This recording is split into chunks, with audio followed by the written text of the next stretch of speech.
Welcome to Fine Print. My name is Caleb Chesky, and I am joined today by Burlington hip-hop producer Eric McEdward, aka Rico James. How you doing, Eric? I'm doing great, man. How are you? I'm doing well. Thank you so much for being with me. Man. You're my second victim. Nice. Thank you for having me. I appreciate it. Awesome. So I like to start by a little segment I call the 5-minute life story. Maybe give the viewers a little bit of background, where you're from, where you went to school, where you got your first hand job or whatever. Yep. I wish I remembered. Yeah. Grew up in southern New York State, kind of by the Jersey border. Yeah, grew up there until I was 18. Went to college up in Plattsburgh State, New York. Did some art stuff up there. Got a photography degree there. Learned a lot about art and shit. But it's Plattsburgh, so it is what it is. Yeah, after Plattsburgh, moved out to California for a couple years and lived with a couple friends, worked at Sierra Nevada Brewery. That looked nice out there. I saw some pictures. Dude, yeah, it was like an East Coaster's like dream,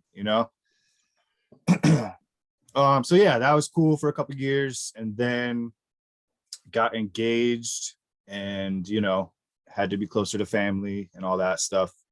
So came back east, and from going to Plattsburgh, we were pretty familiar with Burlington. That's where we'd have to come to go to a show or anything like that. And we just liked the vibe of Burlington, so we moved back east and ended up here, man. Oh yeah. Yeah.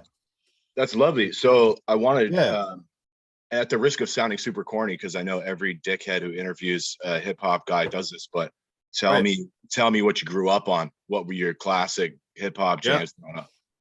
So I kind of grew up on like punk music and oh hell yeah, some emo, hardcore, punk, ska, that kind of scene was my scene all through high school. The first kind of hip hop that really like made me see hip hop differently was A Tribe Called Quest, for sure.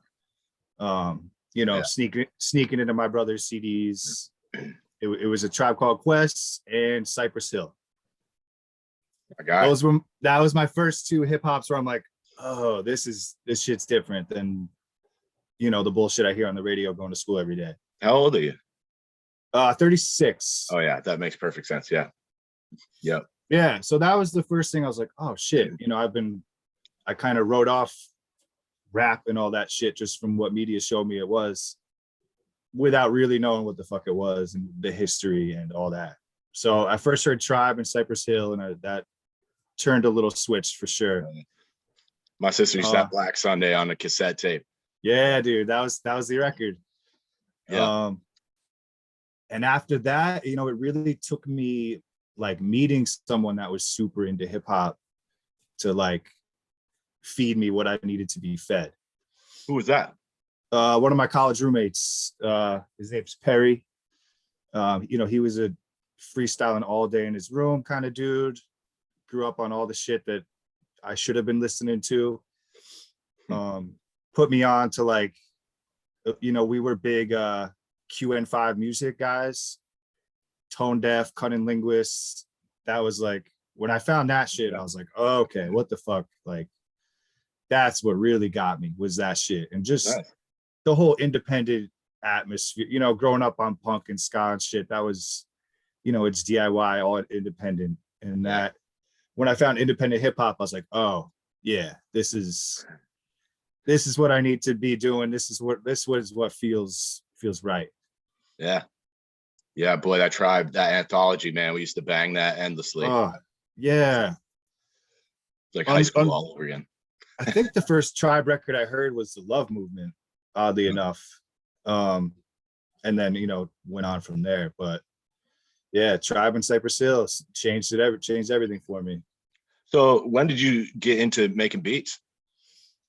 I started making beats pretty much when I moved to Vermont. So 2011. So yeah, 2011. But before I even started making beats, I'm a big Madlib fan. He's kind of my guy.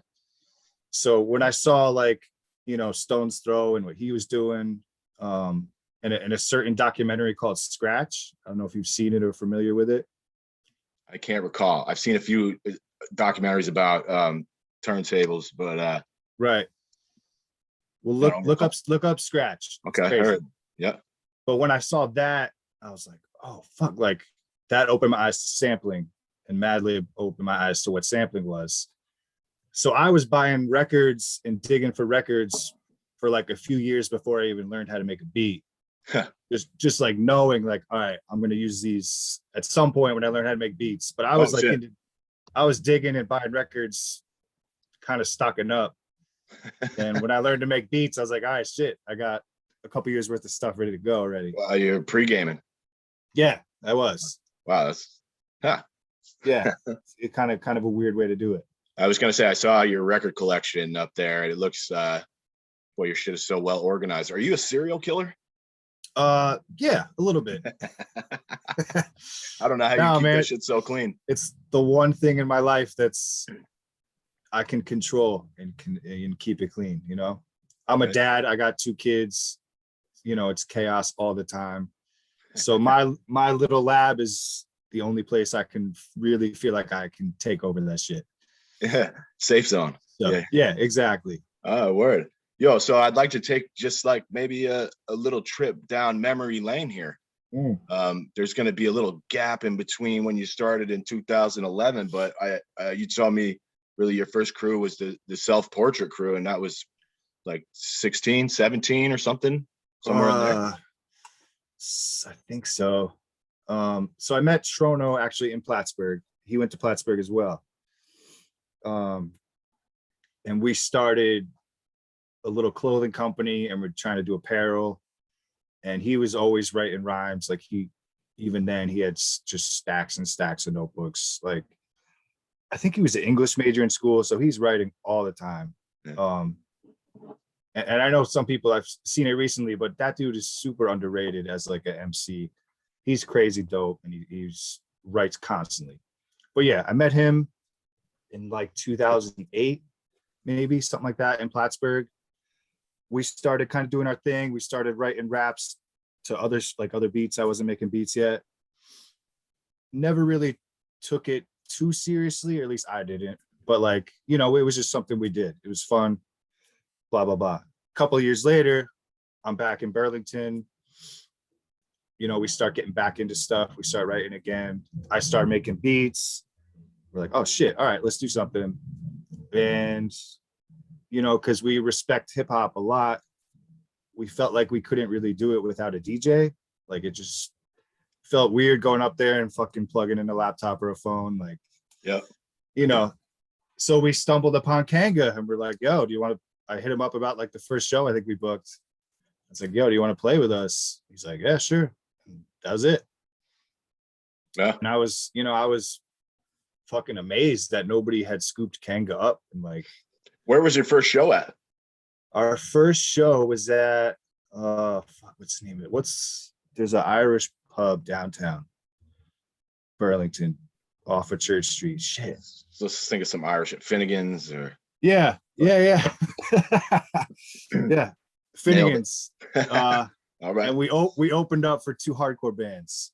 And that was our first live experience. But it was fucking dope, man. It was How'd it go? It was awesome. Yeah. I feel like mixed genre shows don't happen enough because they're so fun. Like you get different scenes kind of checking out what's going on, but like, and I feel like hip hop and punk and that shit, they can relate a lot. I agree with you. And maybe a little bit of metal, a little bit. Yeah, exactly. Yeah. So like, I think we had the surprise factor going for us. People are like, what the fuck is this? And they're like, oh, this is pretty cool. Yeah. My buddy used to roll up to the open mic at Manhattan's and just start telling jokes. It was always just people playing music, and he would just go in and tell jokes, and people were like, what the fuck is this? And then he would just kill them. Dude, surprise factor is so key, man. Oh yeah. We had that surprise factor, I feel like, for like 2 years. Just everyone was like, what the fuck? Oh, what the fuck? And like, yeah. So this was the beginning days of Kyle. I only met Kyle, boy, maybe 4 years ago. I didn't get to see the come up. Right. I didn't really see his like real come up either. Like I know he did stuff, I think they called it the Lab. That used to be a spot where some DJs would do shit. But he wasn't like in a group or a crew or anything. And I was like, what the fuck? Why are you not? Why are you in my group, man? What the fuck? It's crazy because he's, you know, he's one of the best in the fucking Northeast. He's crazy. Yeah, well, there's not really a lot of DJs in Vermont, you know, scratching, first of all. Right. And I mean, boy, I've seen a couple of them try. Right. There's a lot of DJs, but you know, we want some turntablists in here, not. Yeah, you can tell he's been putting his work in, man. We went to I went to Scotty's little art gathering a week or two ago, and he was there some sounds. Yeah, the kid just never lets you down. And he's at the point where he doesn't even like think about it anymore. Like he's just going, dude. It's crazy. We should fuck with him when he's spinning. Just go up to spook him out. Yeah. Make it interesting. Yeah, he won't care, man. And the best thing about Kanga, honestly, my favorite thing about Kanga is you can tell whenever he's playing, you can tell he's having so much fun. Like he's a fucking little kid up there, just like doing what he's supposed to be doing. Oh, yeah. And that shit is contagious for sure. Yeah, you can tell he's locked in. I do. Dude, yeah. Yep. Just smiling, doesn't give a fuck. Oh yeah. It's the best.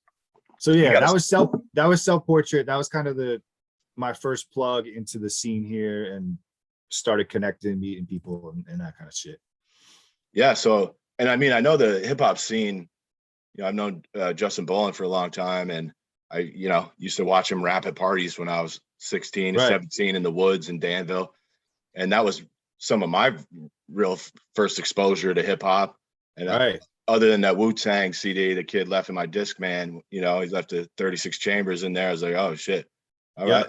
And then you know, Bolin was really my first exposure. I was like, I like this. I like what he's doing. And you know, boy, that's what actually got me into making beats for a while. I was like, I'm going to make some beats for that kid. Cause I know the scene around here, it's not huge. It's a small state, and hip hop was really, I feel like, overlooked for a long time and is just sort of now finding its own footing, really. Yeah, which is cool to see. Yeah. Yeah. And what you're saying, like with Bolin rapping in the woods, I think it's when you first see somebody that can freestyle really well.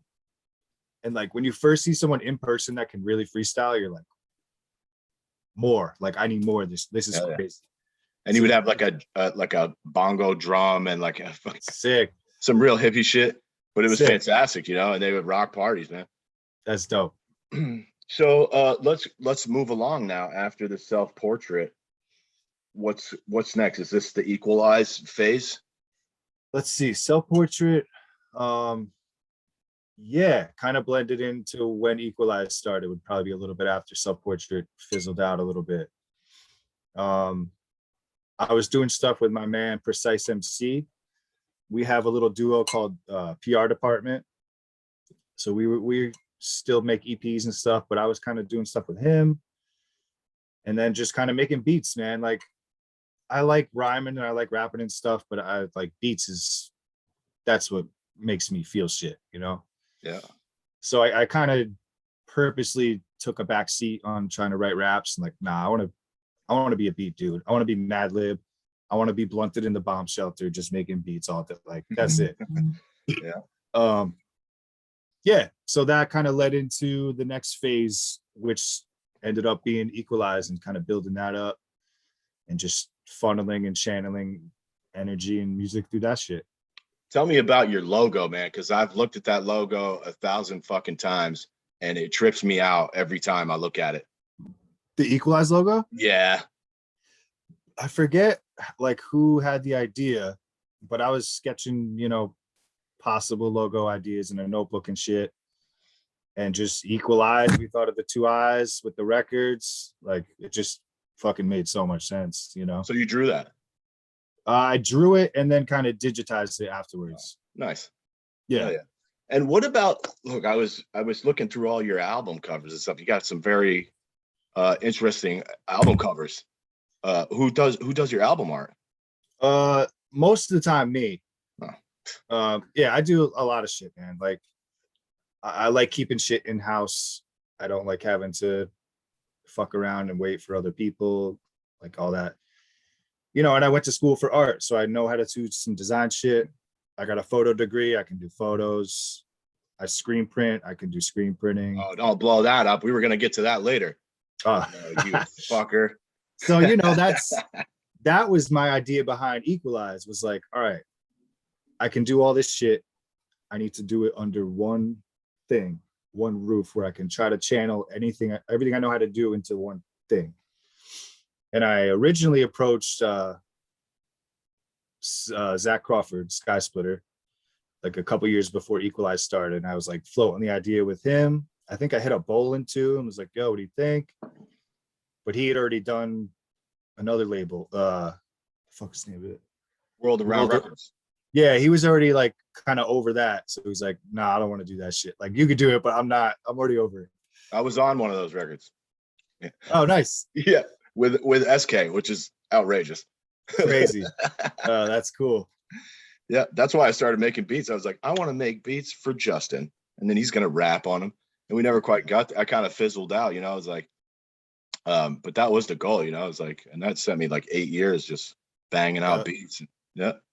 Let me by the way, we only got 35 minutes. I'm gonna have to cut this and we'll chop it back in with another one, but I'd like to keep this going.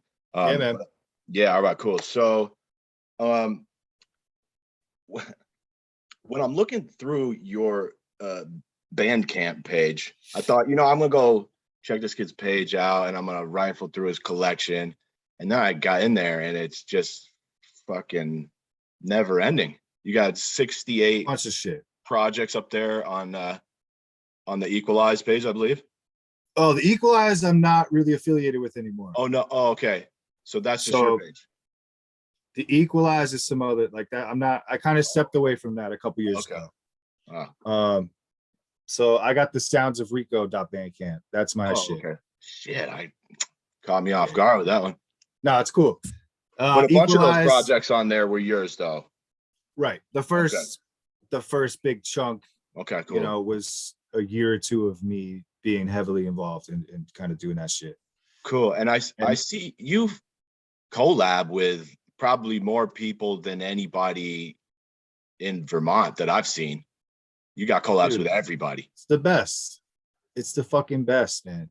Like feeding off someone's energy and like connecting on that level and just getting feedback on a track and seeing where they take a track. Like it's the best, man. It's why I do this shit. I can do beat tapes all day in my basement, which is fun. Sure seems like it. Yeah. Yeah, but it's different when you get that outside energy that you're like, oh, hell yeah, that could be fucking great, right? Like, stuff you don't even realize or think about until someone else gets in there with you. So you mentioned this earlier about how you would kind of like get sick of waiting for people. I guess that was the name of one of your first albums there, huh? Right. Yeah. Right. Yeah. When we started Equalize, me and Luke, Ilu, I think we were bullshitting at one of the building blocks events that Wish would put on. And we were both like waiting for shit to come back from different rappers, like just fucking sitting here waiting. These beats have been out there for 2 months. Like, come on, man, like whatever. And that we're like, oh, that should be a beat tape, obviously. So yeah, we kicked it off with that. And then I believe, if I'm not mistaken, the second one was T-Slove. T-Slove with a beat tape. Yeah. So I had a chance to meet Jarv and Ethan one night. Boy, they did a little festival over in Plainfield or something with Nth Power. It was like maybe 4 or 5 years ago at this point. Okay. Yeah, T-Slove was passed out in the trailer. and then Ethan almost got in a fight with this super angry redneck who was just looking to fight someone. And that's kind. Yeah, it was dope. We got to hang out and kick it. I love those dudes. I really like Cease. He's got a very interesting. He likes to sing a little bit. He likes to. I love his flow, man. I love that Sunday Flow challenge that he was doing. Yeah, those are dope. Tease is another one of those where I feel like he can do a lot of shit, and he chooses when he wants to do certain things. But like, if he channels all that, he could do some really cool shit. Yeah, I saw him open also for Lyric at Nectar's one time, and just rocked it. Yeah, he's dope, man. Got like a suit on, dressed real fly. Yeah, super casual, like very comfortable, which is not an easy thing to do on stage when you're spitting raps and stuff. But like, yeah, those dudes are good, man. They just got a good outlook on what they're doing. Like, they know what it is. They're not trying to front. They know what they're doing. They know whatever, like, you know, they're just being real. As fucking super cliche as that is. No, I liked them. It was cool. I actually sat there talking their ear off at that festival, and they were like, "Yeah, we're gonna pass out." Like, all right, that seems fair. I wanted to talk to you also. I see the Mavstar album up there. Were you involved with that at all? Yeah, I did one of the beats on the second one, the Magnus Vermavison or whatever it was. Which I thought was fucking hilarious because I used to watch those strongman contests. Oh, so you knew who he was already? Yeah, absolutely. Sick. I immediately got that reference. Dope. No, so yeah, I did one beat on that, and then I did like the album art. I took the photo and did the layout and all that shit for that. Oh, nice. Yeah. Were you hanging out while Scotty did the mural? Yeah, we were there all day, just chilling. How long did that take?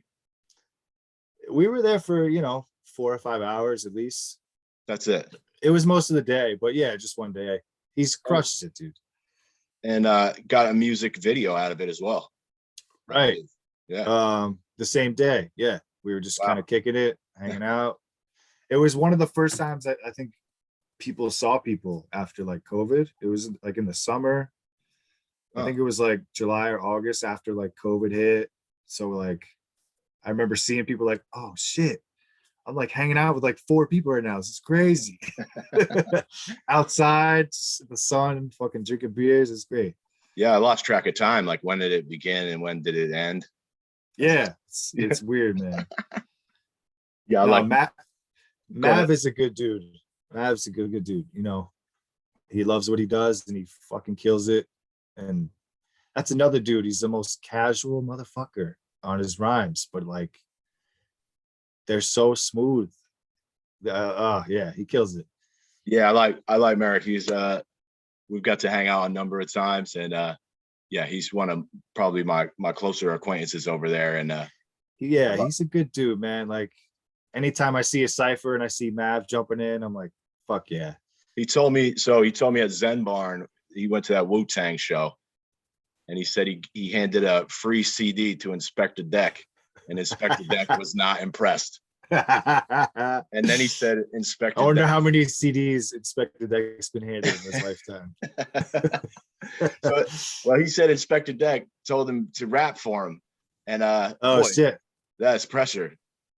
Fuck. And Mav did it. He did. He said it didn't go great, but he kicked it, Yeah, man. That's on the spot right there. Like, the Wu-Tang is like, hey, rap. Like, dude. Like, that's what dude, chill. Mav's awesome, bro. Yeah, shit. I wanted to rip through. Here's another name I see popping up on some of your collabs. Scotty. See, I knew Scotty way back when he owned the Kingdom Outfitters in St. J. He's an old family friend, and then I always knew him as an artist, and then I heard him rap. And then I heard him, he was doing the Third Thursday thing. Yep. Were you involved in that? Did you attend those?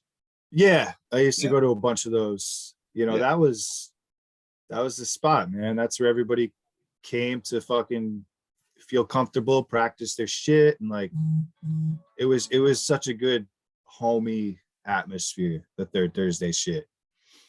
Yeah, it seemed like a nice like a comedy open mic. It's like somewhere people can go.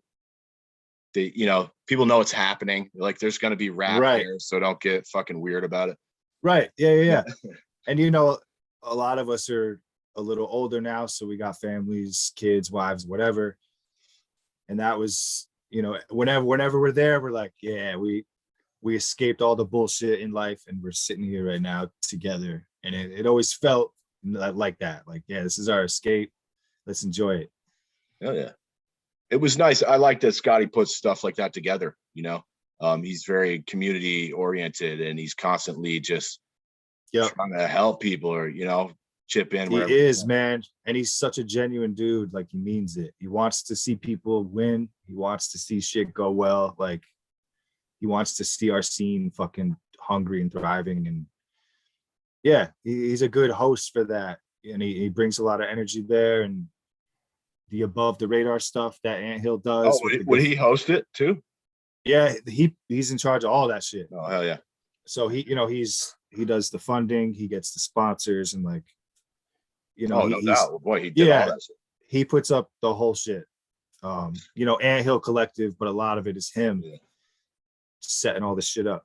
And again, just so community mindseted and like, you know, bringing people in from Canada, bringing people in from wherever. And was he bringing in like the other acts and stuff that were from out of town?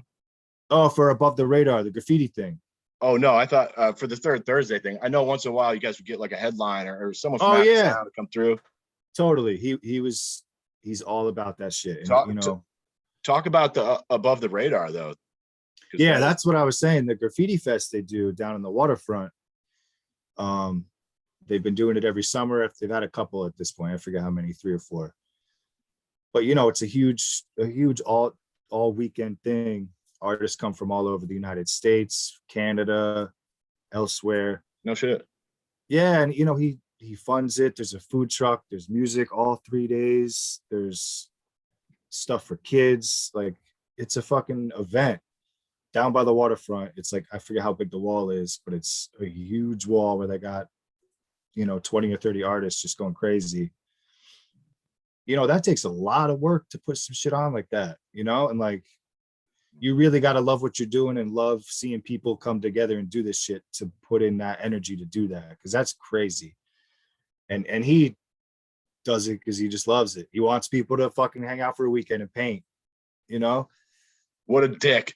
Yeah, what a dick. I know. It's crazy. Yo, so we're at 35 here. Let's cut this. I'm going to cut it and we're going to send the next one. Word. Let's do it, man. All right.